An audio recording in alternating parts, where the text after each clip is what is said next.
At sa pagpapatuloy ng ating recap, makalipas ang kaunting panahon ay dumating si Zenos sa Royal Hospital kasama sina Ern at Yuman. Namangha siya sa laki ng lugar at sabi niya ay masyado itong malaki at maliwanag para sa panlasa niya at tinanong kung wala bang madilim at nakakahinalang silid, dahil doon siya mas komportable.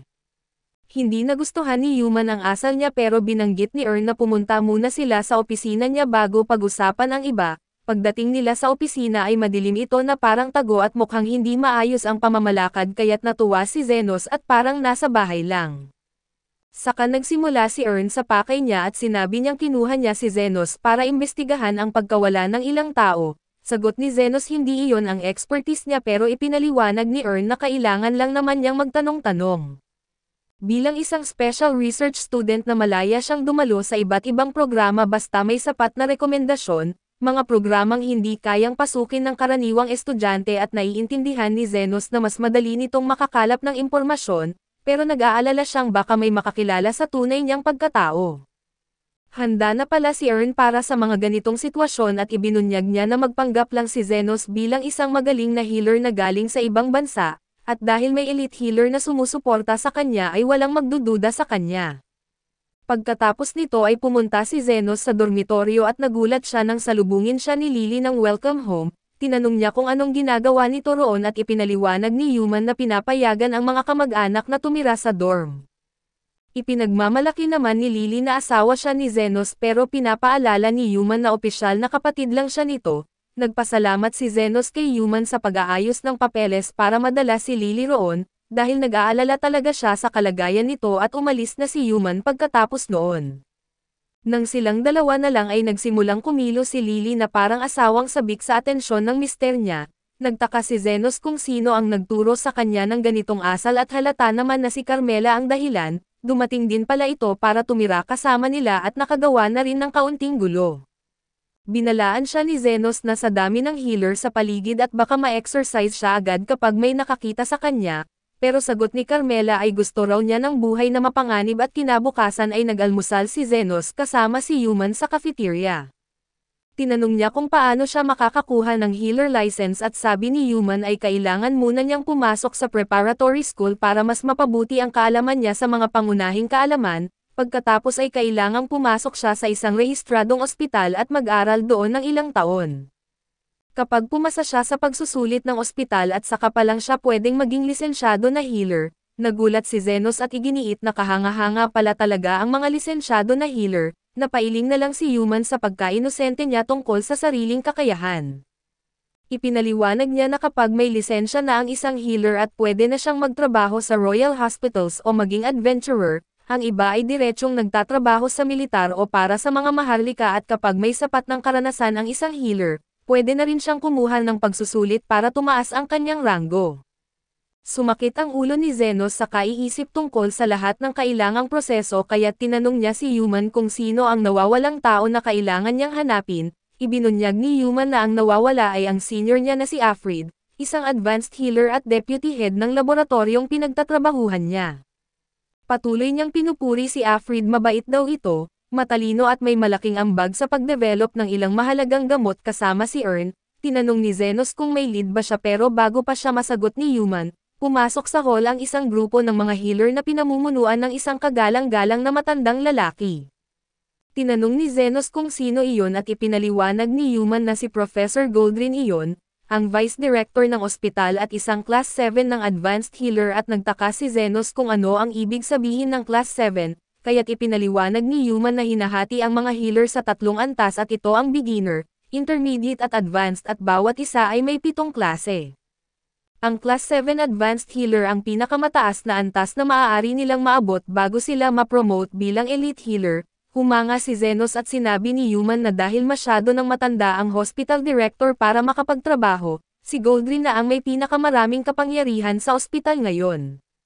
Gayunpaman ay marami na raw ang nagbago simula nang siya ang mamahala at tanging mga mayayaman lang ang nabibigyan ng maayos na gamutan. Dagdag pa niya, mas interesado si Gold sa pagpapalakas ng kanyang political career kaysa sa pagpapabuti ng kanyang healing skills. May mga chismis pang araw na ang dahilan kung bakit siya naging Class 7 ay dahil malakas ang koneksyon niya sa mga maharlika. Nagpasya si Zenos na iwasan na lang si Goldrin pero sinabi ni Human na hindi iyon posible dahil si Goldrin ay isa sa mga pinaghihinalaan sa pagkawala ni Afrid. Matagal na raw siyang nangangalap ng mga magagaling na healer para palakasin ang sarili niyang posisyon, humingi pa nga raw siya kay Earn na hiramin si Afrid pansamantala at dahil si Goldrin ang nagpondo ng kanyang research, kinailangan ni Earn bayaran ang utang na loob at si Afrid din mismo ay gustong palawakin ang karanasan niya. Pero isang buwan matapos siyang magsimulang magtrabaho kay Goldrin at nawala na siya, sabi ni Goldrin wala raw siyang alam tungkol dito, naiintindihan ni Zenos ang sitwasyon pero gusto niyang malaman kung paano siya makakalapit kay Goldrin. Sabi ni Human na kapag patuloy siyang mahusay sa iba't ibang larangan, si Goldrin mismo ang lalapit sa kanya at hindi naniwala si Zenos dahil mababa pa rin ang tingin niya sa sarili subalit bago pa man maipaliwanag ni Human ang lahat, dumating ang isang pulang buhok na mayabang na lalaki na si Crescin at bigla na lang sinimulang ininsulto si Human nang walang dahilan. Pagkaalis nito ay tinanong ni Zenos kung anong problema ng lalaking iyon, sagot ni Human na dating kaklase niya si Crescin kaso simula nang ma-recruit siya ng grupo ni Goldrin ay naging sobrang mayabang na ito. Nagdesisyon si Zenos na pumasok na sa klase niya at habang naglalakad, naalala niya kung paano sila tinuruan ng kanyang master at isa pa niyang kaibigan para maging mga healer na hindi lang nagpapagaling ng sugat, kundi tumutulong din sa mundo.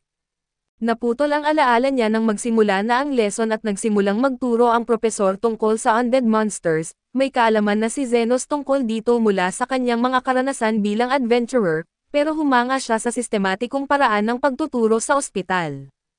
Pagkatapos ay pinag-usapan ng propesor ang tungkol sa mga wraith na ang pinakamalakas sa lahat ng undead monsters at sabi niya, kaunti lang ang alam tungkol sa mga ito dahil sobrang bihira silang matagpuan at karamihan sa mga grupo na nagtangkang harapin sila ay hindi na nakabalik pa.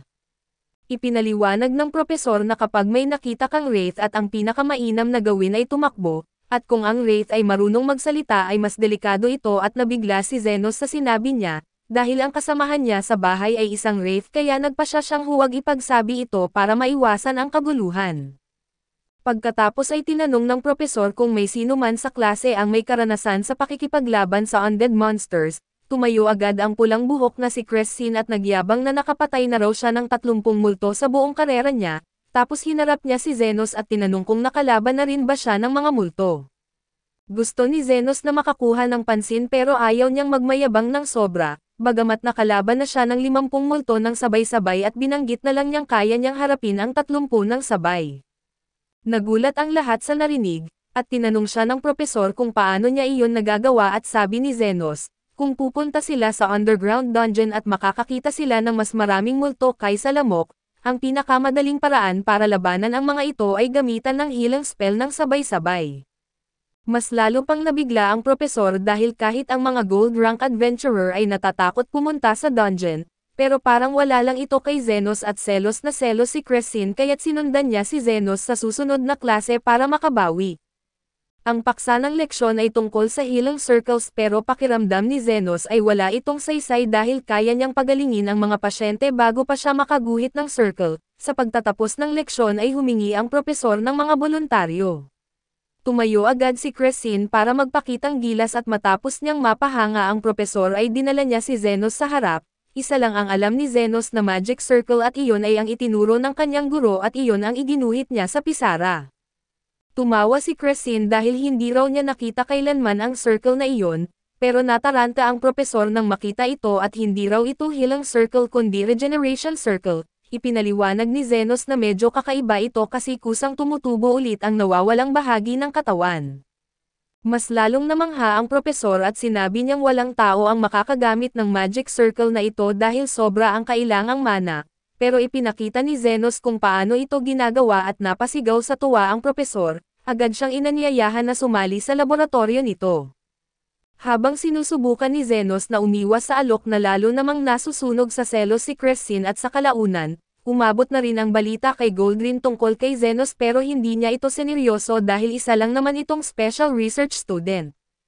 Bigla namang dumating ang isang tauhan niya at nagsabi na may mga multo raw na namataan sa lokal na libingan. Inutusan ni Goldrin na magpadala ng grupo ng mga healer para harapin ito at isinama rin si Zenos para makita kung totoo bang kaya niyang labanan ang 30 multo ng sabay.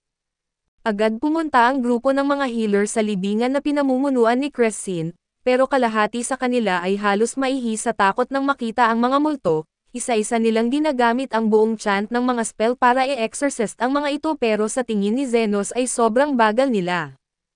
Iginiit ni Yuman na syempre ganoon ang iniisip niya, samantala ay sumuko na ang mga healer at nagsama-sama sa isang lugar at ganito talaga ang plano ni Zenos. Nang magsama-sama ang lahat ng multo sa isang lugar at agad niyang ginamit ang high heal spell at natalo ang lahat ng multo sa isang iglap.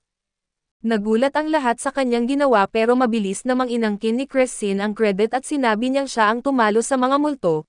Pinaniwalaan siya ng lahat kahit papilit ipinapaliwanag ni Yuman na si Zenos talaga ang gumawa noon. Sa kabilang banda ay wala nang pakialam si Zenos na kahit pasisigawan siya ni Crescin at sabihing hinding-hindi siya kilalanin, wala itong epekto sa kanya at dahil dito ay napipikon si Crescin at naglakad palayo pero sabi ni Zenos ay hindi pa sila natatapos sa mga halimaw.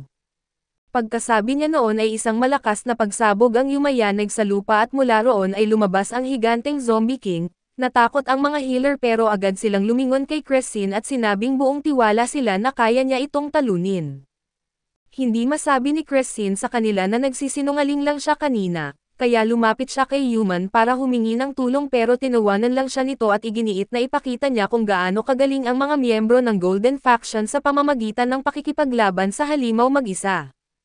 Tumalikod si Crescin kay Zenos, pero ang totoo ay akala talaga ni Zenos ay kaya niyang talunin ang halimaw kaya't sinabi rin nitong hindi siya makikialam, wala nang ibang magawa si Crescin kundi ang tumakbo papunta sa zombie habang nanginginig sa takot. Pinukol niya ito ng isang high heal spell pero maliit na sugat lang ang nagawa nito sa katawan ng zombie at agad itong gumaling. Natatarante si Crescin dahil ang pinakamalakas niyang spell ay walang epekto. Nagsimulang umatake ang Zombie King at pilit itong iniiwasan ni Crescenador. Nagtaka si Zenos kung bakit hindi lumalaban si Crescin at sinabi ni Yuman na nagsisinungaling lang siya kanina at hindi talaga niya kaya. Hiniling ni Yuman kay Zenos na huwag munang tumulong dahil dapat lamang na maranasan ni Crescin ang bunga ng pagiging mayabang niya. Pero napansin ni Zenos na gusto talaga ni Yuman si Crescin na isang uri ng Sunere Promax na hindi kayang aminin ang nararamdaman. Biglang tinamaan si Crescin ng Zombie King at hinawakan siya nito ng mahigpit, pinipisa ang kanyang mga buto.